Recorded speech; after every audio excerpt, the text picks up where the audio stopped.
say in the last year than I've ever been. Just like, this is what brings me joy now, and I'm going to really explore what I would like to be doing. So I have 4 children. I have 2 aging parents, which take up a huge amount of my time. I'm an only girl with 4 brothers, and while they're great, I'm an only girl with 4 brothers. So my parents take up a huge part of my time, my children, and I feel that my husband's on good footing. He has people around who can work for him and who are really terrific and talented, and that I need some, that it's okay for me to be here tonight and not, doing whatever I might be doing in Sacramento.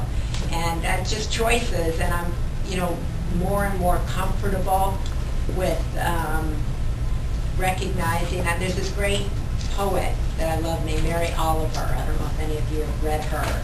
If you have not, you should go online or wherever and pull up Mary Oliver's The Journey, which might speak to everybody in this room about hearing your own voice and realizing that it may start as a whisper, but allowing it to grow, and that realizing at the end the only life you can save is your own.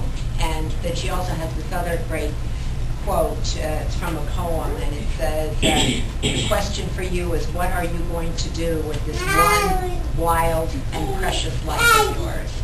And I wake up really thinking, I have one wild and precious life. My husband has his wild and precious life, my 4 children, and to put my wild and precious life at the end of the line is no longer acceptable. And that, I think, everybody should understand that. And I think also it's a gift that I'm trying to give to my children, is letting them understand that they have a wild and precious life and that they should live it.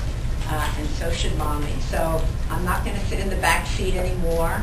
My mother makes me stand up when she walks in the room. And she was always up in the front seat, and she ran the show. So I say to myself, you have one wild and precious life, and may you all be blessed with men who understand that. And they understand it about themselves, actually. So I think we can learn a lot, actually, by watching men who understand that they, that they have a life. They don't want to show up as an imitation of somebody else. I say that in the back. What they need. And I think it's a harder thing for women to understand what they need, and that it's okay for them to come out like tonight. I bet there was, this probably wasn't an easy decision for anybody in this room. You had to organize child care. You probably, had to go over several times. Should you come? Should you not come? Who's going to do it? What's somebody going to think? What's really the point?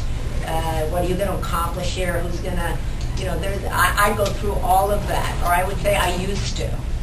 I do much less of that now because I think this kind of a thing is really important to your soul. And I think that, because I look around and I don't think a man would stress about coming, whatever this would be for him, and we shouldn't either. Well said. So, but it's a long discussion.